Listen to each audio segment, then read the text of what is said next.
Hi everyone, welcome back to Wizards of Maths. Okay, so already last lecture में हमने differential property के sums किस तरीके से सिंप्लीफाई करने हैं वो हमने देखा था. ओके, तो आज के लेक्चर में हम देखते हैं कि इंटीग्रल टाइप के सम हम किस तरीके से सिंप्लीफाई करेंगे. Okay, and how to identify और how to recognise that a particular sum we have to solve by using integral property, वो भी चीज हम देखेंगे. ठीक है, तो कैसे हम आइडेंटिफाई करेंगे. तो अगर आपको कुछ इस तरीके से फंक्शन दिया गया है क्वेश्चन में, जहां पे आपको डिनोमिनेटर में एस दिख रहा है, ठीक है, उसके आगे कुछ भी हो ऊपर कुछ भी हो उससे कुछ फर्क नहीं पड़ता है, बस आपको डिनोमिनेटर में अगर एस दिख रहा है तो आप क्या कर सकते हो, उस सम को आप bye using integral property solve कर सकते हो. ठीक है, तो कैसे हम सिंप्लीफाई करेंगे बाय यूजिंग इंटीग्रल प्रॉपर्टी. तो हम क्या करेंगे, बेसिकली उसको जो भी आपका सम दिया है आपको, जिसका आपको इनवर्स कैलकुलेट करना है, उसको आप कन्वर्ट कर दोगे इंटीग्रेशन के फॉर्मेट में. ठीक है, जिसका लिमिट क्या रहेगा, 0 to t. और यहाँ पे आप क्या लिखोगे, Laplace inverse of phi of s. What is phi of s over here, यानी कि जो भी आपका फंक्शन है ना, उसमें से बस आपको ये जो डिनोमिनेटर में एस है ना, बस उसको हटा देना है, और बाकी का जो पार्ट आपका बचेगा आपको सिर्फ उसका लेना है इनवर्स. ठीक है, तो बस इसी तरीके से आपको सिंप्लीफाई करना है आपके सम. और एक और चीज मुझे आपको बतानी थी, जो सम आप bye using integral property solve कर सकते हो ना, वही सेम सम आप सॉल्व कर सकते हो बाय यूजिंग कॉन्वोल्यूशन थ्योरम और by using partial fraction method. ठीक है, तो आप सेम सम को मतलब कि एक सेम सम को सॉल्व करने के आपके पास तीन तरीके हैं. ठीक है, तो अगर आपको लेट्स से कि इंटीग्रल प्रॉपर्टी से कोई सम नहीं सॉल्व करना है, ठीक है, और आप ज्यादा कंफर्टेबल हो by solving by using like partial fraction method or by using convolution theorem, तो you can like go for this two methods, it is not mandatory. ठीक है, लेकिन हम देखते हैं कि इंटीग्रल प्रॉपर्टी से किस तरीके से सम को हम सिंप्लीफाई करेंगे. ठीक है, एट द एंड आपके ऊपर डिपेंड करता है कि आपको किससे सॉल्व करना है. चलो, तो with this let us just get started. Okay, so this is our question. ठीक है, अभी जैसे कि आप इस क्वेश्चन में देख सकते हो, आपको डिनोमिनेटर में क्या दिख रहा है, यहाँ पे डिनोमिनेटर में आपको दिख रहा है एस स्क्वायर प्लस 4. ठीक है, एस स्क्वायर प्लस 4 आपको डिनोमिनेटर में दिख रहा है और इसके बाजू में एस दिख रहा है, राइट. तो आप इसको कौन से तरीके से सॉल्व कर सकते हो, you have 3 ways, but let us just simplify this sum by using the integral property. ठीक है, तो कैसे करेंगे, तो हमें तो कैलकुलेट करना है इनवर्स ये गिवन फंक्शन का. तो हम क्या करेंगे, इस गिवन फंक्शन को सिंप्लीफाई करेंगे बाय यूजिंग इंटीग्रल प्रॉपर्टी, जो कि क्या बोलता है कि अगर आपके पास डिनोमिनेटर में एस है, ठीक है, और बाकी के फंक्शन को आप फाई ऑफ एस सपोज करो, तो उस केस में क्या कर सकते हो, आप उसको integral 0 to t Laplace inverse of phi of s और डी यू, इस फॉर्मेट में आप लिख सकते हो. ठीक है, तो with this let us just substitute all the value in this given equation. ठीक है, तो अभी यहाँ पे मैं क्या करूंगी ना, ये जो मेरा फंक्शन है ना, इसको मैं कुछ इस तरीके से लिख दूंगी, 1/s into 1/s square plus 4. ठीक है, बस इसको मैंने दो पार्ट में डिवाइड कर दिया है. ठीक है, यहाँ पे अभी हम क्या करेंगे, integral 0 to t Laplace inverse of, किसका इनवर्स आपको लेना पड़ेगा अभी, सिर्फ इसका. ठीक है, इसको आप गायब कर दो, तो आपको सिर्फ इनवर्स कैलकुलेट करना है 1/s स्क्वायर प्लस 4. चलो, तो अभी इसका इनवर्स कैलकुलेट कर लेते हैं पहले हम. तो इसका इनवर्स कैलकुलेट करने से पहले इसको कुछ इस फॉर्मेट में हम कन्वर्ट कर देते हैं, जो कि है 1/s स्क्वायर प्लस 2 स्क्वायर के फॉर्मेट में. ठीक है, so that we can apply the formula of inverse. ठीक है, तो ये किसका फॉर्मूला है, 1/s स्क्वायर प्लस, सपोज करो ये a है, तो 1/s स्क्वायर प्लस ए स्क्वायर किसका फॉर्मूला है, साइन का है, राइट. तो यहाँ पे क्या लिखोगे, 1/a sign of A T, यहाँ पे आना चाहिए था, राइट. लेकिन यहाँ पे आप टी नहीं लिखोगे, आप यहाँ पे लिखोगे u. स्पेसिफिकली इस सम के लिए अगर आप कोई भी सम सिंप्लीफाई कर रहे हो बाय यूजिंग इंटीग्रल प्रॉपर्टी, तो याद रखना कि आप यहाँ पे टी मत लिखो, यू लिखो। क्यों यू लिखना है आपको? क्योंकि यहाँ पे आपको इंटीग्रेशन लेना है विथ रिस्पेक्ट टू यू। ठीक है, तो आगे करते हैं। तो अभी ये क्योंकि 1/2 तो कांस्टेंट है तो इसलिए ये बाहर आ गया है। आपके पास बचा है यहाँ पे integral 0 to t sine of 2u du। ठीक है, और इंटीग्रल साइन का इंटीग्रल क्या होता है? साइन का इंटीग्रल होता है कॉस, तो इसलिए यहाँ पे लिख दिया कॉस ऑफ 2u। ओके, लेकिन इंटीग्रेशन की एक और प्रॉपर्टी रहती है, आपको पता होगा कि अगर कोई भी नंबर है तो उस नंबर को हमें डिनोमिनेटर में लिखना पड़ता है। तो यहाँ पे अगर 2 है तो आपको 2 को क्या लिखना पड़ेगा? डिनोमिनेटर में लिखना पड़ेगा। ठीक है, और यहाँ पे हमने लिख दिया 0 to t हमारा लिमिट है। ठीक है, अभी हम क्या करेंगे ना, ये जो 2 है और ये जो माइनस है इसको बाहर निकाल देते हैं, तो अपने पास क्या रहेगा? -1/4। ठीक है, और अभी हमें क्या करना है, ये जो हमारा जो गिवन फंक्शन है जो कि है cos ऑफ 2u, तो इसमें हम क्या करेंगे? अपनी लिमिट्स पुट करेंगे 0 to t।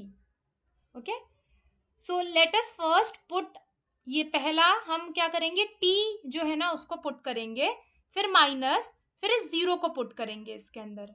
ठीक है, यानी कि u के जगह पे पहले t पुट कर दो, फिर u के जगह पे 0 पुट कर दो, तो आपके पास क्या आ जाएगा? cos of 2u minus cos of 0। Okay, अभी cos of 2t minus cos of 0।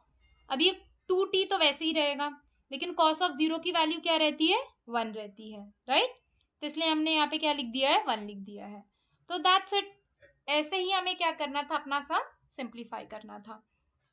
तो एक बार देख लेते कि हमें ये पूरे सम में हमने क्या किया, राइट?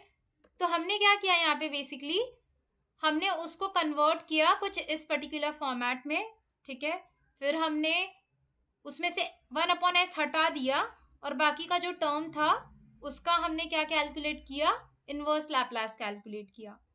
जैसे ही हमारा इनवर्स लैप्लास कैलकुलेट करके हो गया, हमने क्या किया?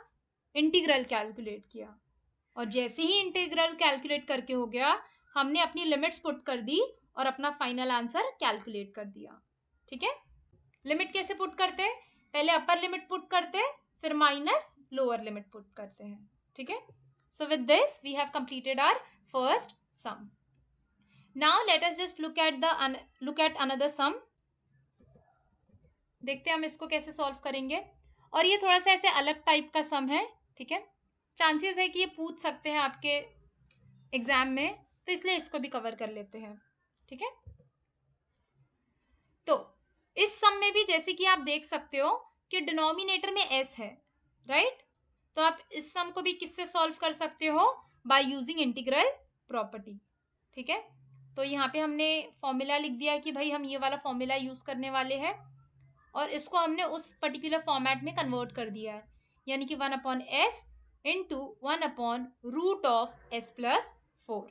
ओके, अभी हम क्या करेंगे? यहाँ पे लिखेंगे integral 0 to t Laplace inverse of, ये जो आपका जो फंक्शन है, ठीक है, आप इसका लोगे इनवर्स। ठीक है, इसका लेते हैं अभी इनवर्स। तो कैसे लेंगे हम इनवर्स, ये देख लेते हैं अभी इसका।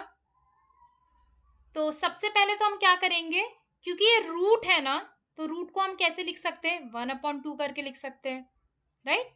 तो इसलिए हमने इसको क्या कर दिया? 1/2 करके लिख दिया यहाँ पे पावर में। ठीक है, अभी हम क्या करेंगे, ऐसे टाइप के सम को कैसे सॉल्व करते हैं? ऑलरेडी हमने फर्स्ट लेक्चर में देखा था कि कैसे सॉल्व करते हैं इस टाइप के सम को। तो कैसे करेंगे हम? पहले तो इस पावर को इग्नोर करो। ठीक है, आप सिर्फ किसका आंसर कैलकुलेट करोगे? s+4 का। तो s+4 1/s+4 का लैप्लास क्या रहता है? e⁻² रहता है, e⁻⁻4t रहता है, राइट? लेकिन हमने अभी पिछले सम में डिस्कस किया कि आप लोग t नहीं लिखोगे, आप लोग क्या लिखोगे? u लिखोगे, राइट? तो इसलिए यहाँ पे हमने क्या लिखा है? u लिखा है। Then here Laplace inverse of, अब ये 4 का काम तो हो गया है, तो हट गया। अभी आपके पास सिर्फ क्या बचा है? s⁻² बचा है, ठीक है, जिसका आपको लैप्लास कैलकुलेट करना है। तो s⁻n अगर आपका फ्रैक्शन है तो उस केस में कौन सा फॉर्मूला लगता है? उस केस में लगता है t⁻n-1 अपॉन गामा ऑफ जो भी आपका n है वो, राइट। तो आप वो फॉर्मूला अगर यूज करोगे तो आपको वैल्यू आएगा u⁻⁻1/2, और ये जो है आपका गामा वाला जो फंक्शन उसको आप √π भी लिख सकते हो, ठीक है। तो इसलिए यहाँ पे हमने वो लिख दिया है, ठीक है। अभी ये वाला जो पार्ट है आपका वो एक कांस्टेंट है, राइट। तो हम क्या करेंगे, इसको बाहर लेके आ जाएंगे, और अभी यहाँ पे आपके पास सिर्फ क्या बचा इंटीग्रल के अंदर, e⁻⁻4u इंटू u⁻⁻1/2 du, ठीक है। अभी बेसिकली अगर आप ये सम देखोगे तो ये u into v rule type का बन गया है, ठीक है। तो इसको आप u इंटू वी रूल से सिंप्लीफाई कर सकते थे, प्रोवाइडेड अगर ये u का, देखो आप ना इस सम को u इंटू वी रूल से सिंप्लीफाई कर सकते थे, देयर इज नो प्रॉब्लम। लेकिन यहाँ पे क्योंकि इसका जो पावर है ये फ्रैक्शन में है, कोई सिंपल सा नंबर नहीं है, ठीक है। So that is the reason we will not be able to simplify this sum simply by using u into v rule, ठीक है। तो उसके वजह से हम एक दूसरा अप्रोच यूज करेंगे। क्या अप्रोच यूज करेंगे वो देख लेते हैं, ठीक है। सिर्फ इस पावर की वजह से सारी गड़बड़ हो रही है, otherwise we have taken simply u into v rule and we would have calculated our sum, ठीक है। लेकिन क्योंकि ये फ्रैक्शन है इसलिए हम इसको नहीं कर पाएंगे, ठीक है। तो देखते कैसे करेंगे। तो आप क्या करोगे, इस सम में जो e का पावर है ना उसको कुछ तो पुट कर दो। तो e का पावर क्या है अपना 4u, तो इसको आप क्या लिख दोगे, x² लिख दोगे, ठीक है। Let 4u is equal to x²। तो अभी यहाँ पे क्या आ जाएगा, लेट से u इधर ही है, ये जो अपना 4 है इधर डिनोमिनेटर में चला गया, तो अपने पास है x²/4। अभी आप दोनों साइड लो डेरिवेटिव, ठीक है। तो यहाँ पे अगर आप डेरिवेटिव लोगे, u का डेरिवेटिव क्या होता है 1, और यहाँ पे क्या आ जाएगा du, ठीक है। और यहाँ पे x² का डेरिवेटिव क्या होता है 2x अपॉन ये जो आपका 4 है वो 4 लिख दिया, और यहाँ पे क्या आ गया dx, ओके। अभी हम क्या करेंगे लास्ट में, ये जो अपना 2 1 और ये 2 2 4, तो अपना बस क्या आ गया है du is equal to x/2 dx, ठीक है। ये क्यों कर रहे हैं हम, बेसिकली इतना सारा मगजमारी क्यों कर रहे हैं हम, क्योंकि हम इस सम को सिंप्लीफाई नहीं कर पाएंगे, तो इसलिए हमें सब्स्टिट्यूशन मेथड यूज करना पड़ रहा है, ओके। तो अभी हम क्या करेंगे, बेसिकली सब जगह यहाँ पे हम सब्स्टिट्यूट करेंगे, ठीक है। लेकिन उससे पहले क्योंकि हमने यहाँ पे यहाँ पे हम यहाँ पे इस चीज को चेंज करने वाले हैं, राइट, जहाँ जहाँ पे भी u है, तो इसीलिए ना अभी आपका लिमिट भी चेंज हो जाएगा, ठीक है। तो लिमिट भी चेंज करते हैं और इसकी नई लिमिट फाइंड करते हैं कि क्या रहेगी। तो आप क्या करोगे, जब आपकी लिमिट 0 थी, ठीक है, यानी कि u की वैल्यू जब आपकी 0 होगी, तो उस केस में नई वैल्यू x की क्या होगी वो कैलकुलेट करनी है। तो उसके लिए आप क्या करोगे, u इज इक्वल टू 0 आप पुट करोगे इस पर्टिकुलर इक्वेशन में, तो आपका x का वैल्यू क्या आ जाएगा 0, ठीक है। इसी सेम इक्वेशन में अगर आपको ये t के जगह पे नई वैल्यू ढूंढनी है, तो u के जगह पे t डालो, u के जगह पे t डालो, तो आपको x की वैल्यू सिंपली क्या आएगी 2√t, ठीक है। तो यहाँ पे हमने सारी चीजें कैलकुलेट कर ली।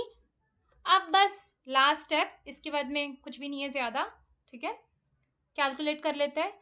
तो ये तो अपना जो बाहर था वो हमने बाहर ही लिखा है। यहाँ पे इंटीग्रल 0 टू t के जगह पे क्या आ जाएगा 0 टू 2√t, ओके। और यहाँ पे e⁻ ये 4u के जगह पे हमने क्या लिखा था x², तो इसलिए क्या आ गया x², ठीक है। और अभी ये u के जगह पे क्या आएगा, ठीक है। तो u के जगह पे आप क्या लिख सकते हो x² + 4, x²/4, ठीक है। तो x²/4 और u का पावर क्या था -1/2, तो इसलिए यहाँ पे -1/2 दे दिया, ओके। और लास्टली du के जगह पे आप क्या लिख सकते हो, तो du के जगह पे हम लिख सकते हैं x/2 dx, ठीक है। बस अभी इसको सिंप्लीफाई कर लेते हैं। तो अभी हम क्या करेंगे, बेसिकली ये देखो यही हमने नीचे कैलकुलेट किया था, तो उसको एग्जैक्टली सेम टू सेम यहाँ पे लिख दिया है, ठीक है। अब हम क्या करेंगे यहाँ पर, बेसिकली अगर आप यहाँ पे नोटिस करोगे, देखो ये वाला जो हमारा जो पार्ट है इसका जो पावर है वो नेगेटिव है, तो अगर पावर कभी भी नेगेटिव रहता है तो उस केस में हम कैसे लिख सकते हैं, उसको डिनोमिनेटर में लिख सकते हैं, राइट। तो इसलिए ये पूरे फंक्शन को हमने डिनोमिनेटर में लिख दिया और उसका पावर क्या कर दिया, प्लस कर दिया, ठीक है। और ये क्या है, x/2 ही है अपना। अभी इसको थोड़ा सिंप्लीफाई करते हैं, तो 1/2 पावर का मतलब क्या होता है, 1/2 मतलब होता है रूट, राइट। तो रूट ऑफ x² क्या होगा, x, और रूट ऑफ 4 क्या होगा, 2। तो यहाँ पे क्या आ जाएगा, x/2, ठीक है। और ऑलरेडी यहाँ पे x/2 था हमारे पास एक, राइट। तो हम क्या करेंगे, इसको और इसको कट कर देंगे, ठीक है। अब इतनी चीजें तो हो गई अपनी। तो अभी अपने पास सिर्फ क्या बचेगा, e⁻x², dx, राइट। तो अभी इसको कैसे सिंप्लीफाई करें, तो इसको अभी आपको सिंप्लीफाई करने की कोई ज़रूरत नहीं है, क्योंकि ऑलरेडी हमें एक चीज़ पता है, ठीक है। क्या चीज़ पता है, ये चीज़ पता है, ठीक है। क्या होता है ये, कि अगर आपके पास 2√π integral 0 to t e⁻x² dx है, तो उस केस में आप उसको एरर फंक्शन का फॉर्मूला लिख सकते हो।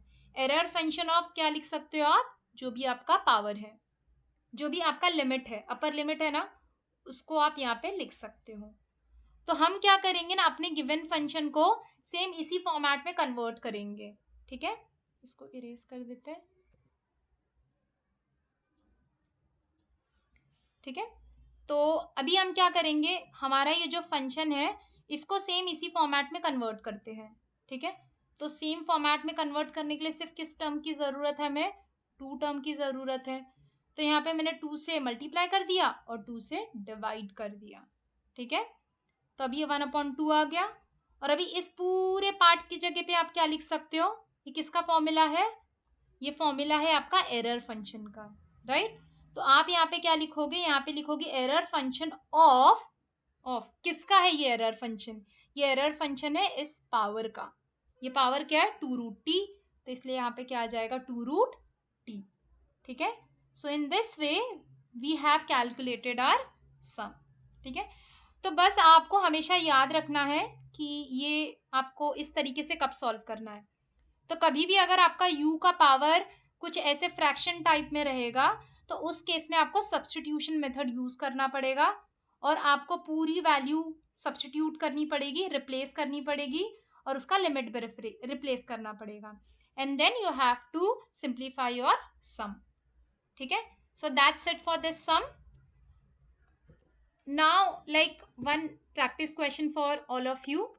तो जैसे कि यहाँ पे देखो क्या है अपना क्वेश्चन, अपना क्वेश्चन है 1/s इंटू s² राइट। तो आप अगर ये सम को देखोगे ना, तो आपको ये सेम सम किसके जैसे दिख रहा है, फर्स्ट सम के जैसा, जैसा हमने फर्स्ट सम सॉल्व किया था, राइट।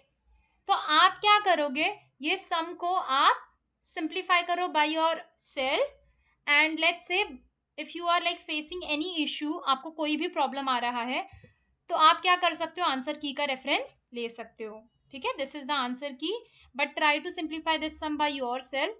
पहले वाले सम में और इस वाले सम में क्या डिफरेंस है, क्या लगता है, तो पहले वाले सम में अपने पास क्या था, यहाँ पे प्लस, और इस वाले सम में क्या, ये माइनस है, ठीक है। और एक और चीज याद रखना, यहाँ पे देखो अगर माइनस रहता है तो लैप्लास किसका निकलता है, अगर आप लैप्लास कैलकुलेट करोगे इनवर्स, तो ये है साइन हाइपरबोलिक का, ठीक है। और साइन हाइपरबोलिक का अगर आप इंटीग्रल कैलकुलेट करते हो ना, तो वो माइनस कॉस नहीं आता है, वो प्लस कॉस आता है, ठीक है। तो आप कहीं पे ऐसे टॉप ऑफ द पेज पे लिख देना कि अगर हम इंटीग्रल कैलकुलेट करते हैं नॉर्मल साइन का, तो उसमें माइनस कॉस आता है, लेकिन अगर आप इंटीग्रल कैलकुलेट करते हो किसी हाइपरबोलिक साइन का, तो उस केस में क्या आता है, प्लस कॉस आता है, ठीक है। ये चीज कहीं पर टॉप ऑफ द पेज पे लिख देना, अदरवाइज क्या होता है ना, हमसे थोड़ी सी ऐसे गलती हो जाती है, फिर यहाँ पे आपका फाइनल आंसर आता है नेगेटिव में, ठीक है, और जिसकी वजह से आपके मार्क्स डिडक्ट हो सकते हैं। तो बस ये छोटी सी चीज है, याद रखो इसको। So with this like we have completed this type of sum also, and that's it for today. So thank you so much for joining.